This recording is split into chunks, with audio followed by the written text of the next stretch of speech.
Bonjour à tous et bienvenue sur Bordeaux TV. Ça nous fait un immense plaisir de vous retrouver aujourd'hui, en plus pour une émission qui me tient vraiment à cœur, même si les autres aussi me tiennent à cœur, mais celle-ci en particulier parce que nous allons parler de l'art, d'art et de culture. Nous allons parler aussi de nos talents, tous, les talents cachés ou pas cachés d'ailleurs.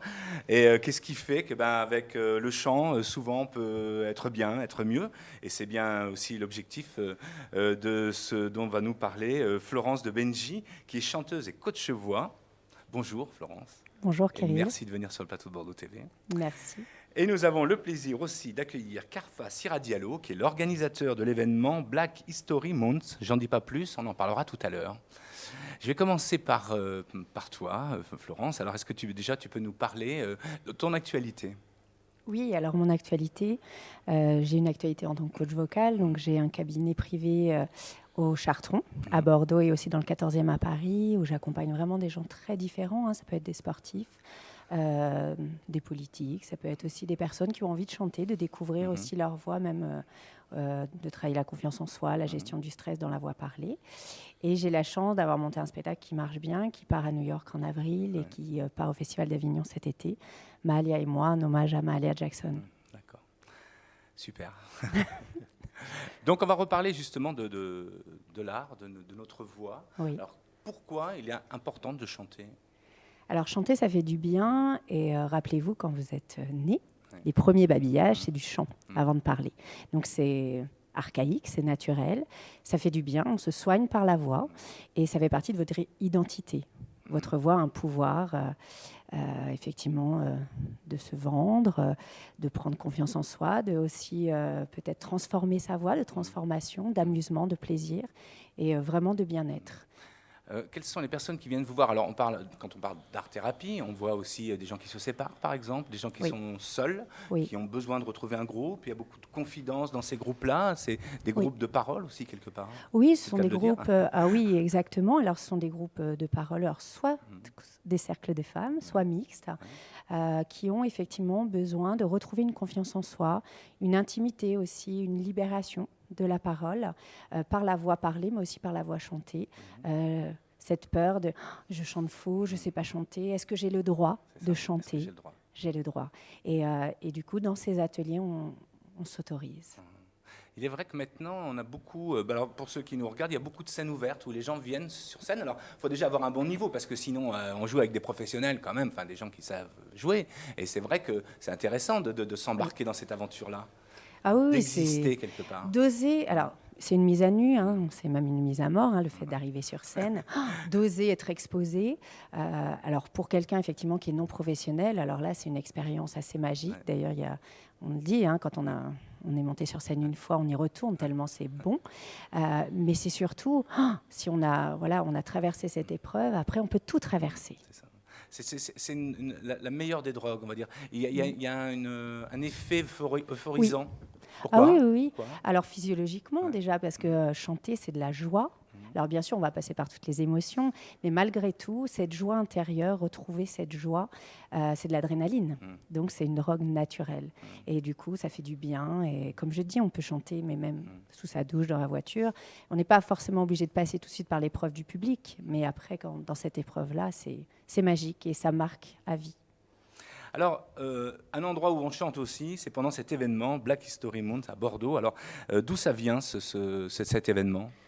Cet événement, il est né aux États-Unis depuis 1926. Ça fait presque un siècle que les Noirs américains, dans le contexte de ce début du XXe siècle, soumis à la ségrégation, au racisme, au séparatisme, mais que les Noirs américains se disent, mais il faut que nous racontions notre histoire, il faut que nous disions qui nous sommes, il faut que nous récupérions notre identité. Il y a beaucoup de résonance avec ce qu'elle vient de dire, parce que fondamentalement, c'est d'aller vers sa nature profonde et de montrer que sa nature est autre chose que ce qu'on a voulu faire de nous. Et c'est ainsi que les Américains, les Noirs américains en l'occurrence, ont créé ce Black History Month. Enfin, souvent les gens nous disent, mais pourquoi vous l'appelez Black History Month ? Pourquoi vous ne dites pas moi de l'histoire des Noirs ? Mais parce qu'il faut être fidèle, il faut respecter la façon dont les Américains l'ont appelé. Nous ne sommes pas bien évidemment des Américains, nous sommes des Français. Nous allons dans ce mois-là, qui est le mois de février, eh bien nous allons montrer toutes les richesses, toutes les civilisations grâce auxquelles ce monde est ce qu'il est. Et à Bordeaux, ça a d'autant plus de résonance du fait du lien de Bordeaux avec l'Afrique, avec l'Amérique. D'accord. Alors, ce programme sur Bordeaux. Alors, il est dans différents endroits. On l'a vu, vous avez pas mal de partenaires d'ailleurs. On parle de la région Nouvelle-Aquitaine, on a le Rocher de Palmer, Darwin, Mémoire et Partage, le Bistrot Riche, enfin tous. Je ne vais pas tous les citer, je ne vais pas tous leur faire de la pub, mais c'est important de savoir que des mécènes participent à ça. Et vous avez donc plein de l'école, parce que quand même du 1 au 29 février, il faut tenir.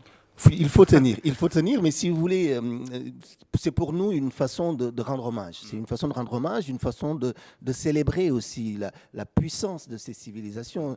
Ce qu'elles chantent, c'est le gospel. Nous sommes tous nourris par ces capacités de résistance incroyables de ces populations. Et cette année, on a choisi d'ailleurs le thème de la boxe. Ouais. Et la boxe, c'est ça. La boxe, c'est une façon d'aller au fond de soi, de puiser. C'était un sport aristocratique, la boxe. Les Noirs américains aux États-Unis, ils vont le récupérer. Tous les pauvres, les exclus, les Juifs, les Italiens, ils vont se dire, ben, ça va nous donner la possibilité d'exister et de dire que nous sommes autre chose. Et c'est par là qu'ils vont commencer à reconquérir leur dignité. Le mouvement des droits civiques, Martin Luther King et autres, ils ont puisé, ils ont appris là qu'ils étaient autre chose que ce qu'on a voulu faire d'eux.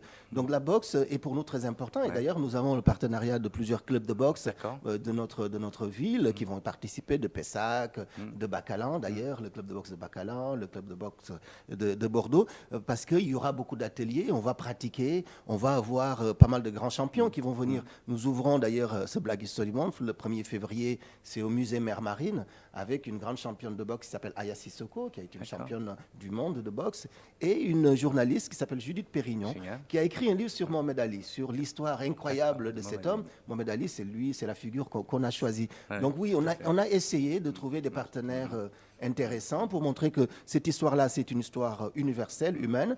Bien sûr, la particularité, c'est nous, ce que nous sommes, ce que nous n'avons pas forcément choisi, et ce territoire qui est Bordeaux. Mais il faut que ça explose, et pour exploser, il faut que chacun y mette du sien. Bravo, c'est des super initiatives. Alors c'est vrai que Bordeaux peut vivre aussi au rythme de tout ça, au rythme de la musique, au rythme de ces événements. On a des fêtes, des expos, des débats, des concerts, des visites. Oui. La boxe réunit les gens. Oui, la boxe réunit les gens parce que la boxe, c'est la vérité, c'est un combat pour la survie, c'est un sport extrêmement dangereux. Ce sont des gens qui jouent avec leur vie en permanence. Regardez ce qu'est devenu Mohamed Ali. À 40 ans, il a eu le Parkinson, il ne pouvait plus parler. Donc, mais en même temps, aujourd'hui, ça génère beaucoup d'intérêt. Beaucoup de jeunes qui ne connaissent pas forcément l'histoire de la boxe. Les combats qu'il a fallu mener vont vers la boxe parce que pour eux, c'est une façon d'éprouver leur corps, d'être en contact aussi avec les autres. Donc, pour nous, c'est important de donner du sens à ce que aujourd'hui, ce que c'est devenu une sorte de distraction, de divertissement, mais derrière le divertissement, il y a l'histoire, il y a la mémoire, il y a la dignité, il y a la capacité de se changer, de se transformer, et c'est le sens du Black History Month, ça a toujours été ça. Le dimanche du 2 au 9, il y a Cotonou au Bénin. Alors, Cotonou fait quelque chose aussi en parallèle ou... Alors, en fait, ce Black History Month va se passer sur 4 principales villes, en réalité, puisque c'est nous qui en avons pris l'initiative en France. Le seul qui existe en France, il est à Bordeaux. Ça se fait au Canada maintenant, ça se fait à Berlin, ça se fait en Angleterre. Et en France, c'est à Bordeaux.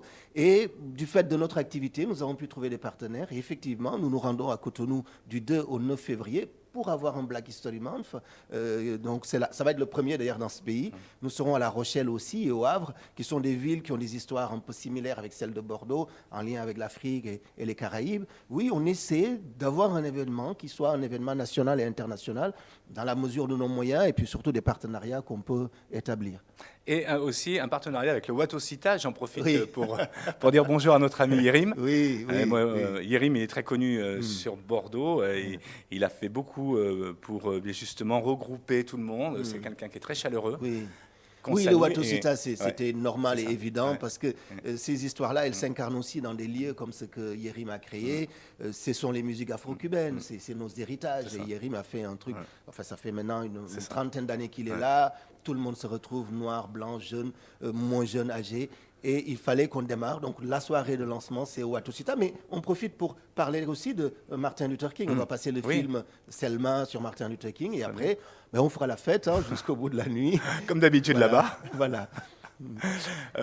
Florence, par rapport au gospel à Bordeaux, moi je voudrais apprendre le gospel. Je fais comment là ? Vous avez plusieurs masterclass, vous avez plusieurs chorales. C'est vrai que moi, je suis assistante du chœur Gospel Time Bordeaux avec Maxita. C'est une chance, c'est un des précurseurs qui a formé tous les chanteurs de gospel français, qui a créé d'ailleurs Gospel pour sans voix, qui est un chœur aujourd'hui qui est connu internationalement. Du coup, si j'ai envie, Vous tapez Gospel Time Bordeaux et vous venez chanter. Voilà. Voilà, Tout tout simplement. simplement. Merci à tous les deux d'être venus sur le plateau. Merci de Merci votre Et puis on invitation. va bien suivre tous ces événements. Là, on va peut-être aller à New York aussi, pourquoi pas. Ouais. C'est énorme, on rêve, hein, c'est le plateau de Bordeaux TV. C'est le rêve de tout artiste. donc, Tout à fait. Merci à vous deux, puis à bientôt. Alors là, vous voyez, il y a beaucoup d'œuvres sur le plateau hein, aujourd'hui. Vous avez pu remarquer, parce qu'elles sont exceptionnellement étonnantes et aussi bien présentes. Hein, on a des mouvements dans tout ça et on va avoir tout à l'heure, pour nous en parler, Jean-Yves Talec qui va nous parler de ces œuvres-là, parce que ce n'est pas lui l'artiste, mais en tout cas, il s'occupe de faire la promotion des artistes et il a un espace, l'espace design à Bordeaux, quai des Chartrons, qu'il faut aller visiter parce que là, franchement, ça vaut le coup, on peut chiner, on peut regarder, on peut aussi discuter. Voilà, à bientôt, merci d'être venu sur le plateau, bye bye.